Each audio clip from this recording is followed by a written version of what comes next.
Hello, and welcome to Board Dialogue with Ken Kaufman, a special edition of our regular Governing Health podcast. I'm Michael Peregrine, your host. Our co-host for this and future Board Dialogue episodes is, of course, my friend and colleague, Ken Kaufman, who many of you know as the founding partner and chair of the healthcare consultancy, Kaufman Hall. Ken has been a frequent guest on Governing Health podcasts over the years, and the reaction to his participation has been so positive that we decided to supplement our regular programming with an ongoing series of episodes featuring Ken and his take on healthcare industry issues of the day. Today's topic of discussion is the industry turbulence that's arisen from the rollout of the vaccine, the transition of administrations, and the larger issues of public discord and its spillover impact on healthcare.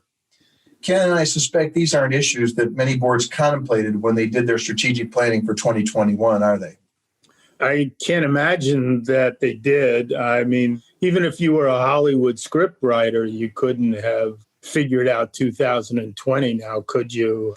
You know, COVID and Black Lives Matter and the invasion of the Capitol and all of the pressures of then the vaccine situation and all of what that means for the operation of complex healthcare organizations, but not only the operation, but who are you, what are you, and what do you stand for, which is really being called out by everything that happened in 2020. Well, before we dive into some of the specific issues, let me ask you a question. Do you think that the oddness, the uniqueness, the extraordinary nature of 2020 is going to cause healthcare organizations to pull back on strategic planning? Are they going to say, this is pie in the sky stuff. We've just found out that things can happen and we're not going to invest as much time in strategic visioning as we have in the past until things settle down? I don't think so. It's really been you've seen one organization and you've seen one organization. We've noticed that our clients kind of fallen into three groups. Group number one are those organizations who really have seen to be intimidated by the overall situation. And they're just like, we're going to get through and then we'll figure out what to do when we get through. The other group is more, we're still moving forward, but we're being selectively cautious about what we do. And then the third group of organizations, which I do think is the smaller of the three groups, those organizations that have boards and management teams that have said, we're going to get through this, and this is causing very large strategic changes, and we want to be on top of those strategic changes, and we continue to move as hard and aggressively as we possibly can. Will those be the ones that are most successful, Ken?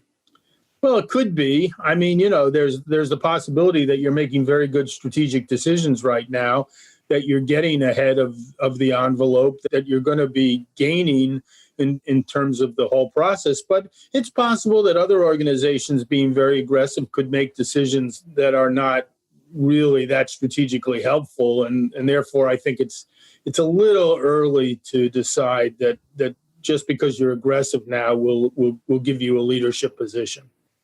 Let's kind of pivot to some of the specifics of the unusual events in 2020.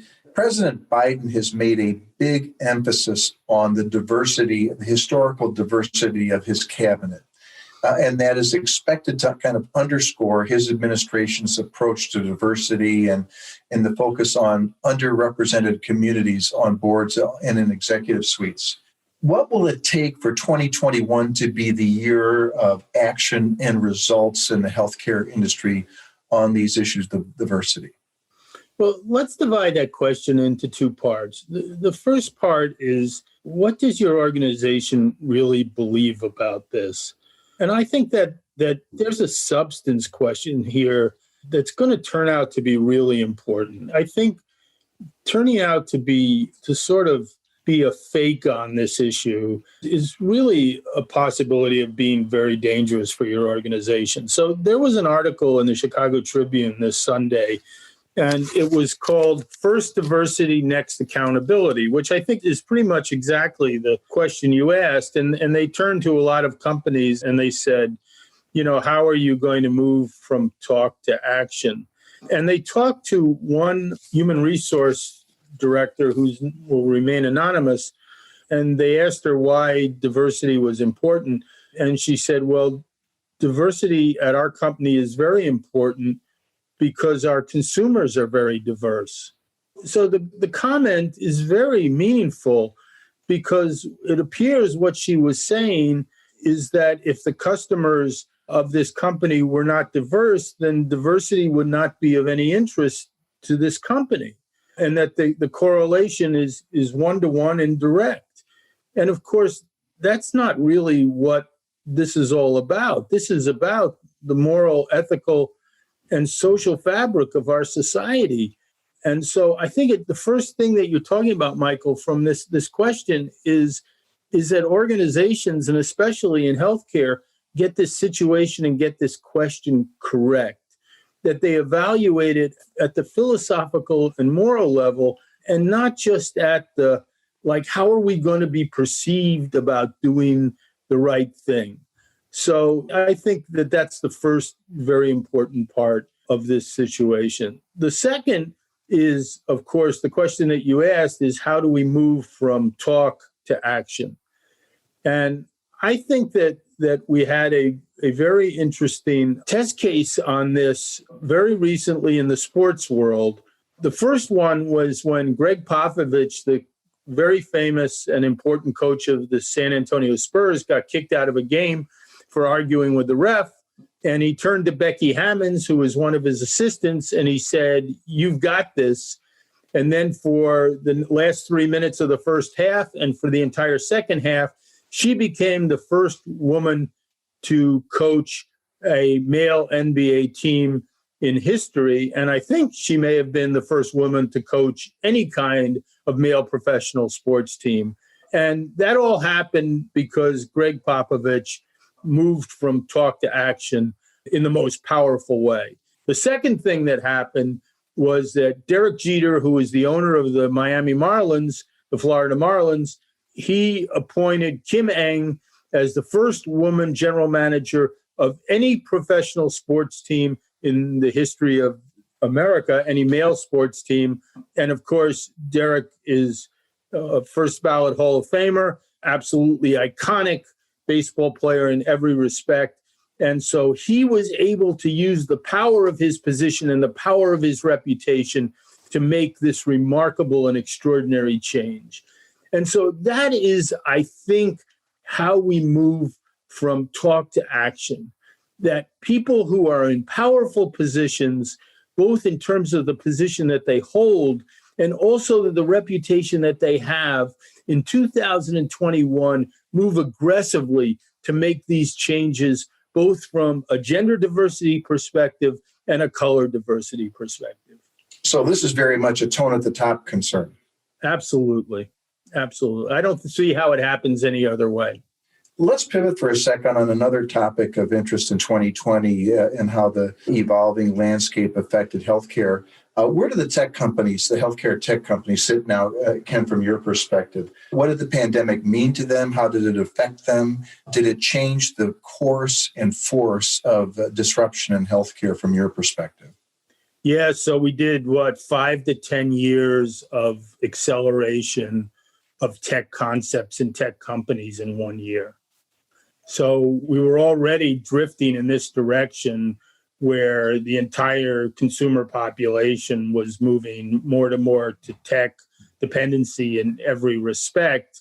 And then along comes the pandemic, and you can't go out, you can't go to stores, you can't go to restaurants, and all of a sudden that set of relationships where tech helps you live your life on a virtual basis just is accelerated in an extraordinary way. And in that regard, everything happened. Revenues went up for tech, influence went up for tech, stock prices went up for tech. And these organizations that were already moving in a powerful direction to be our most important part of the American economic engine are now where they would have been 5 years from now, all because of the pandemic. Very powerful changes in our overall economy and very likely very powerful changes for healthcare as well. What are you telling your healthcare clients in terms of being prepared to deal with this acceleration of tech disruption? Are you ready for it? Yeah, the first thing we're telling them is that telehealth is definitely really here to stay, but it's only here to stay if they take action on telehealth. So, it's been said by a number of individuals that if telehealth winds up just being a Zoom call between a doctor and a patient, then in the long run, that's a failure for telehealth. What we need is the combination of all of those virtual aspects into that Zoom call. So wearables and all of that, so that when the doctor interacts with the patient, that doctor can deliver a really meaningful visit to that patient, not just a matter of, let me see that thing on your arm. Oh, yeah, I see it. You're going to need to come into the office. Does the technology exist to support that level of telehealth? Without a doubt. And the acceleration of that technology is now going to go, instead of 100 miles an hour, it's going to go 1,000 miles an hour. So again, do you see your clients as being prepared for that acceleration? Some of them are and some of them aren't. But you're definitely seeing a number of the providers who have really taken this very seriously, gotten organized around it, and are moving very aggressively to have the very best virtual interaction that they possibly can with their patients. Ken, we have been a nation of mobility, of cars, of getting out and about. Is there any strategic thought to that possibly when this is all over, healthcare consumers will embrace getting out of the house, and going to the doctor's office and sitting in parking lots and visiting physicians in person, that there will be a negative response to telehealth? Or is it, from your perspective, a matter of convenience that's here to stay? No, I think it's a convenience that's here to stay. And I think you'll see the segmentation. I think we talked about this before, Michael, but when banking first went virtual, all the banks got ready to shut down, all of their stores, their banking stores. And then they discovered that there was still about a third of their customers who actually wanted to come to the store and be seen. And so they wound up with a third. This was about maybe 10 years ago. And they had a third of the customers who wanted to come to the branch, a third of the customers who wanted to do all their work through ATM, and then a third of the customers who wanted to do everything on the phone. Now, over the last 10 years, that third has begun to change. You got a smaller group now that wants to come to the branch and a larger group that wants to do everything through the phone. So it's been an evolving process. I think that's exactly what's going to happen in healthcare. Healthcare will not shut down all of its real estate, because it's still going to have maybe a third to 50% of its clients who want to do most things by actually coming and seeing the doctor and from a real estate perspective. But there is going to be a large chunk of individuals who will want to do everything over telehealth they possibly can. Let's turn back for a second to your comments and observations about leadership and the importance of healthcare leadership and facing some of the challenges. What observations do you have about the leadership qualities that were most successful as your clients navigated or continue to navigate the pandemic? So that's a really important question.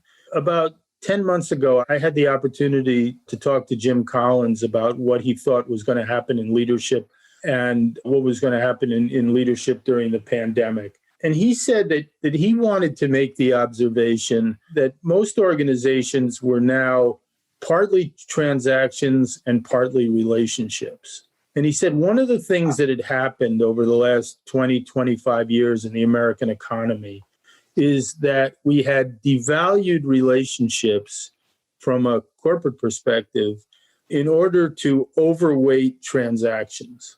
And what Collins wanted to suggest that maybe that works okay in a normal economy, but when you're in constant crisis, the importance of those relationships with your employees, relationships with your patients, relationships with your doctors, relationships with your municipality, relationships with regulators. If you've established in a highly positive way those relationships, those will really help you from a leadership perspective get through the multiple crises that we've experienced in 2020. And that is a very interesting and powerful observation.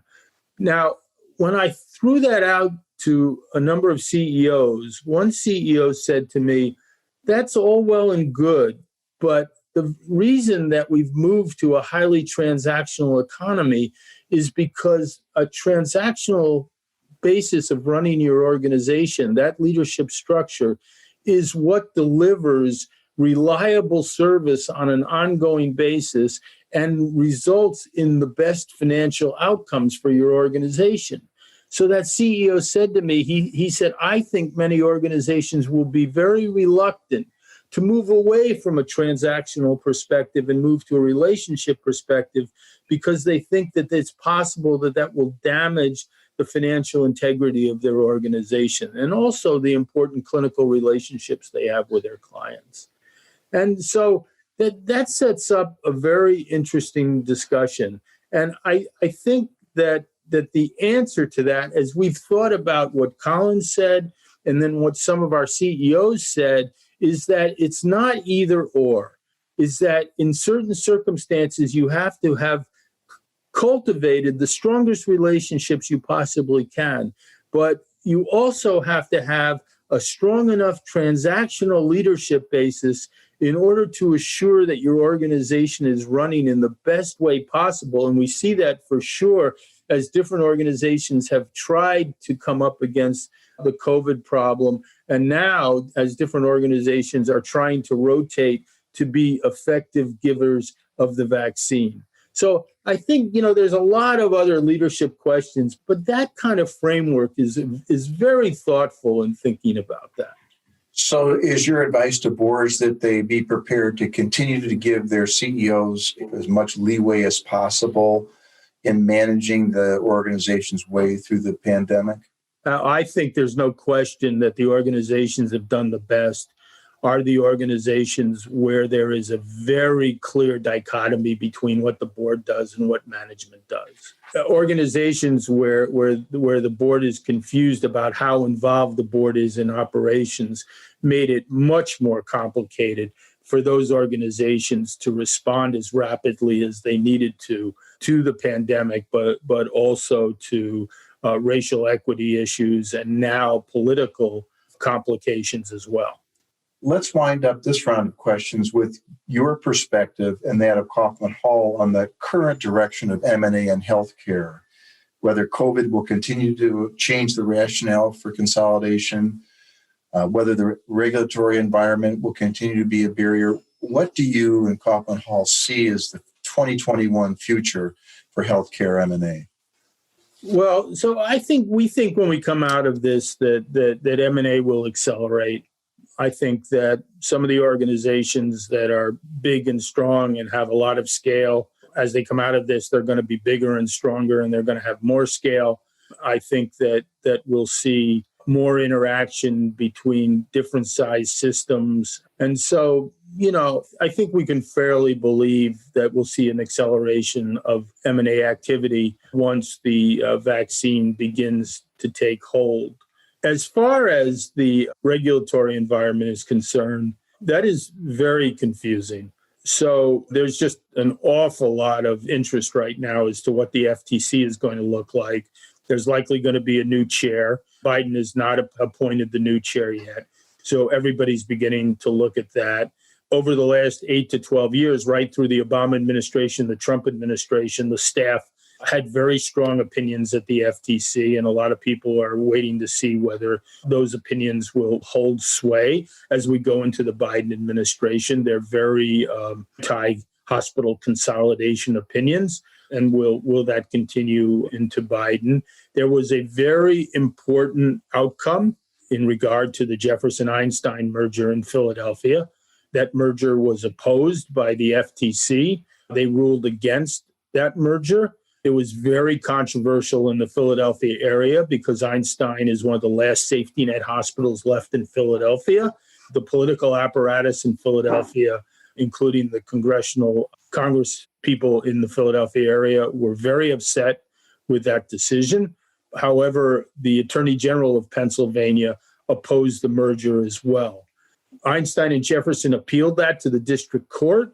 and the district court ruled against the FTC in an opinion that I strongly recommend that all of our healthcare listeners on this podcast, get that decision and read it, because it set a very different tone for healthcare consolidation going forward. The judge was very opposed to a number of things that the FTC has done on a regular basis over the last 10 to 15 years. For instance, one of the ways that the FTC opposed the Einstein-Jeff merger was by drawing a service area that excluded the University of Pennsylvania Medical Center, which most people in Philadelphia were just could not understand. And the judge criticized that. He said that was a gerrymandered service area. So this was very important. Subsequent to that, the Attorney General of Pennsylvania withdrew his objection to the merger. And now everybody is waiting to see if the FTC is going to appeal that opinion to the Third Circuit Court of Appeals. And this is really worth watching relative to whether this is a sea change in terms of the philosophy and opposition of hospital consolidation across the country. And it's going to make the board's call in deciding whether to proceed or not with recommendations on concentrated market mergers a lot more difficult, a lot more complex, and probably a lot less black and white. Ken, thanks for your perspectives as always. You're welcome. Thank you.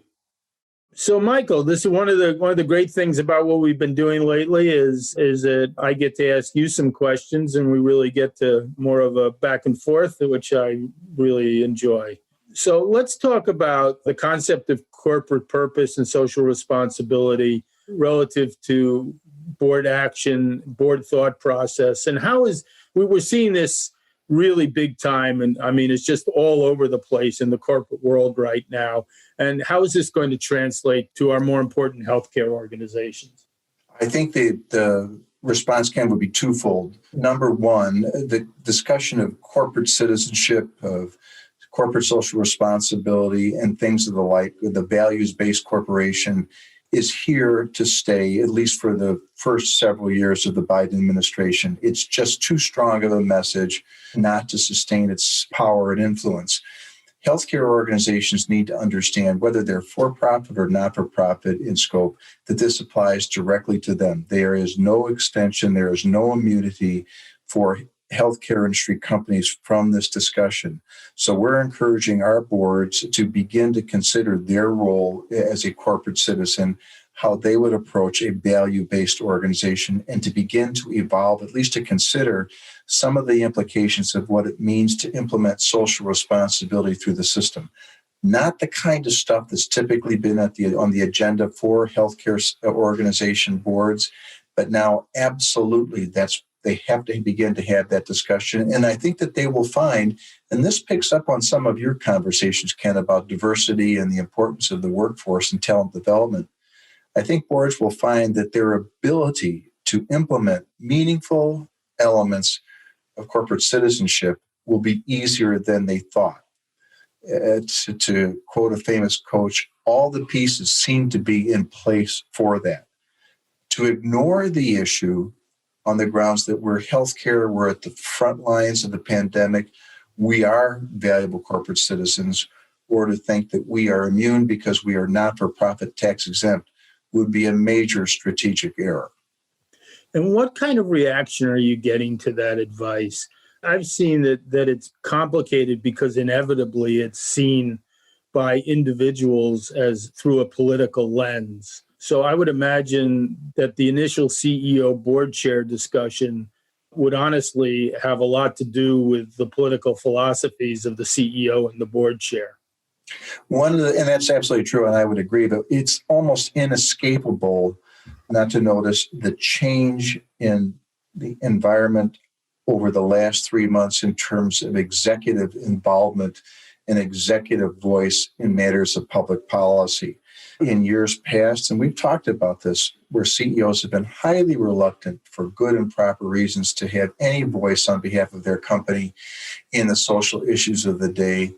The political issues arising post-election have prompted so many organizations, so many CEOs to become very active in expressing their perspective. as a means of protecting or advancing their own corporation's interests.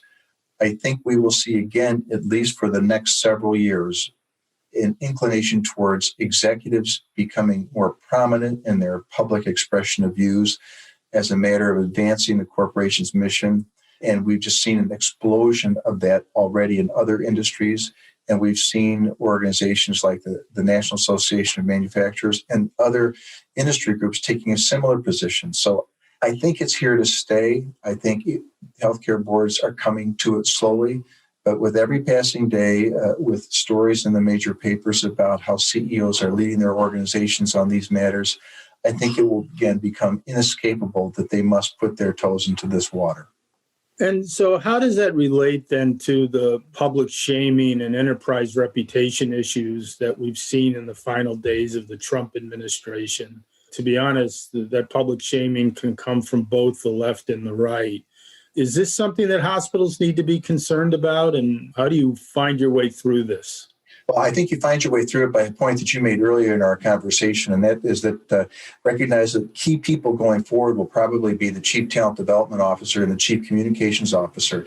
The messaging, being more sensitive to the fact that our perceived conduct as an organization may have more of a dramatic effect on our corporate reputation than we might otherwise think.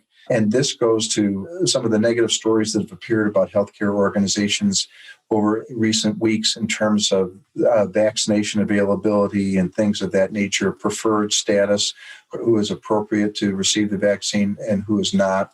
But I think more importantly is the recognition that we are nearing a tinderbox level of organizational reputational issues, and the potential for an organization to receive a serious negative reputational blowback from ill-advised or insensitive or poorly thought out perspectives is real, and that the board needs to consider more closely comprehensive communication guidelines, comprehensive perspectives. And this is where, as you said, the rollout on things of such as diversity becomes so critical.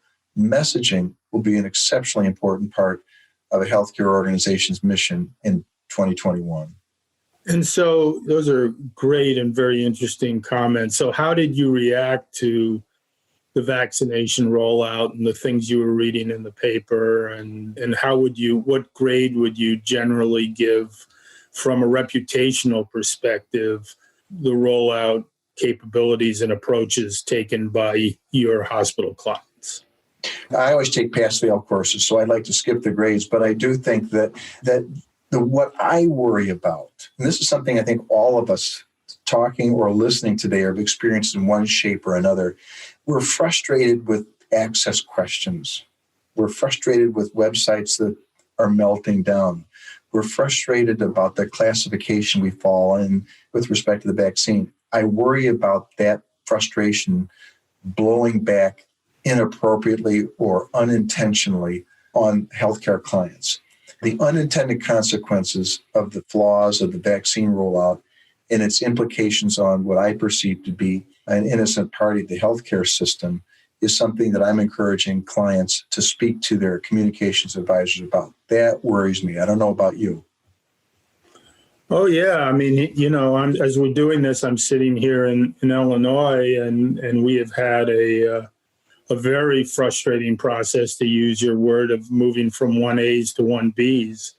And I think a lot of people are very upset and wondering, why aren't hospitals aggressively offering 1B inoculations? So it turns out that unless they are authorized by their city and state, they can't move to 1Bs until that's been authorized. So I think, people get very upset about how the process is going, but it's really easy to blame organizations and individuals who aren't actually in control of the situation at this point. I don't think it's that easy for hospitals. How do you go public and say we're not in? I mean, I don't think any of the prominent hospitals in Illinois are going to do that. I think they would see that as a public relations problem, big time. We're not exactly in the great place, and this is made more complicated by the fact that a lot of people in Illinois hear from their friends in other states in the 1B category who have already been vaccinated. And so they say, if you can get vaccinated in New Jersey or Florida, why can't you get vaccinated in Illinois? Well, and this kind of leads into the broader question that maybe we'll wrap up our conversation on, and that's, how can organizations and how can boards move their healthcare organizations more closely to emerging concepts of corporate citizenship? I think some of the social considerations of vaccination and working with populations to help them overcome their fears to vaccination, help them facilitate access. There are opportunities here to serve, to serve the social good through the vaccination process that would supplement the industry and the population's perspective of healthcare organizations as good corporate citizens. It's really not that difficult when you are a healthcare provider, when you are a pharmaceutical company, when you are anywhere in the healthcare industry, to take advantage of opportunity to say, yes, we provide and are concerned with the social good of our consumers. And we're doing that in a variety of ways. Number one is obviously what you said at the beginning of our conversation, to implement true and meaningful commitments to diversity. But finding ways, for example, in the vaccination to break down barriers, to develop accurate statements about the effectiveness of the vaccine, to facilitate availability and to eliminate barriers to acceptance and overcoming fear of the vaccine. There are just so many steps that organizations, healthcare organizations can take to demonstrate themselves further, cement themselves as valuable, value-based organizations. And that's an opportunity that healthcare organizations shouldn't lose. They shouldn't miss out on, because it'll become very important as their competitors. One of the great risks of failing to capitalize on an appropriate message, Ken, of corporate citizenship, especially for the not-for-profit sector, is allowing the for-profit sector to pick up the cudgel there and to demonstrate themselves as valuable corporate citizenships. You kind of narrow the gap between the difference the public perceives between for-profit and not-for-profit, and that's never a good thing when we're going to be looking for ways to save money in Washington and the tax exemption issues come back to play. Well, great. I think you and I are both very supportive of the set of concepts that you just outlined. I think some organizations they're just not sure how quickly to rush into this. I think they see certain advantages by moving, but then they see certain disadvantages by moving. And so right at the moment, we seem to be, there seems to be a lot of treading of water out there around this. And I agree with you very much that a more aggressive approach would serve not only the hospital organizations throughout the country, but would serve the patient population as well. I think it's interesting, Ken, and we'll end our conversation on this. Some of the conversation at the beginning of the year from various public relation firms and other surveys about how the public views business as a far more reliable and competent entity than government. The more that the population looks to business organizations to address social issues, the more important it will be for boards to recognize that that burden is being shifted to them from government. And I think that's going to be an issue that boards will have to embrace over the next 6 to 8 months. Very well said. Thank you so much. Well, Ken, thanks again so much for joining us today. We'll continue this conversation and pick up other interesting topics on the next edition of our Board Dialogue with Ken Kaufman podcast. Thanks so much. Thank you. This material is for general information purposes only and should not be construed as legal advice or any other advice on any specific facts or circumstances. No one should act or refrain from acting based upon any information herein without seeking professional legal advice. McDermott, Will & Emery makes no warranties, representations, or claims of any kind concerning the content herein. McDermott, Will & Emery and the contributing presenters or authors expressly disclaim all liability to any person in respect of the consequences of anything done or not done in reliance upon the use of contents included herein. Copyright 2020, McDermott, Will & Emery, all rights reserved. Any use of these materials, including reproduction, modification, distribution, or republication without the prior written consent of McDermott, Will & Emery is strictly prohibited. This may be considered attorney advertising. Prior results do not guarantee a similar outcome.